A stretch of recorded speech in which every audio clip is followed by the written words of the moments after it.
Again, if you need any help while reconnecting your throttle control system, you should contact a Holley technical expert so they can explain how to complete the installation or help identify the correct mounting brackets and cable connectors. When you have the correct bracketing and your throttle cable is secured, you'll need to replace or install the spring that will return the carburetor's internal throttle plates to their idling position. Now you'll want to make sure that the throttle opens and fully closes with smooth motions. Don't snap it open and close it too quickly.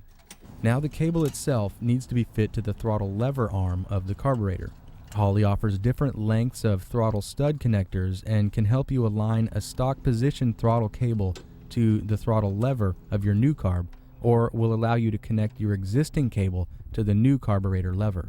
Some cable ends slip into place, some click in place, and others will require a particular adapter that will need to be attached to the throttle arm of the new carb.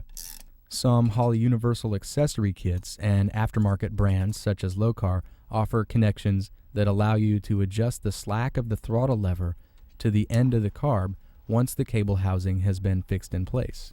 When the throttle connection has been made and the slack is adjusted, you need to verify that the throttle arm of the carburetor is resting all the way at its closed position. First, keep one thing in mind for carbs with electric chokes. When the carburetor is cold, the fast idle cam, which is the red lever on the inside of the choke unit, is designed to hold the throttle open a bit until the engine heats up. Have a close look at the driver's side of the carburetor where the base meets the intake manifold. Just behind the bottom of the throttle lever, you should see that the lever stop is resting against the bottom end of the idle speed adjusting screw. On electric choke models, the lever stop won't be touching the curb idle screw unless the choke is open. Just poke your finger between the body and the choke and push down on the fast idle cam to reset the throttle to its closed position.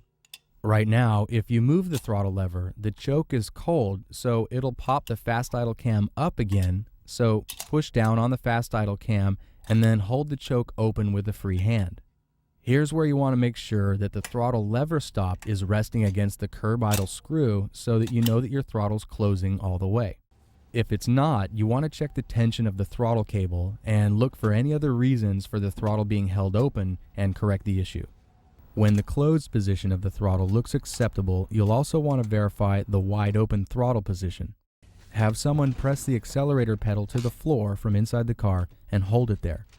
Then see if you can manually open the throttle plates any further than past where they are at right now with the accelerator pedal pressed to the floor.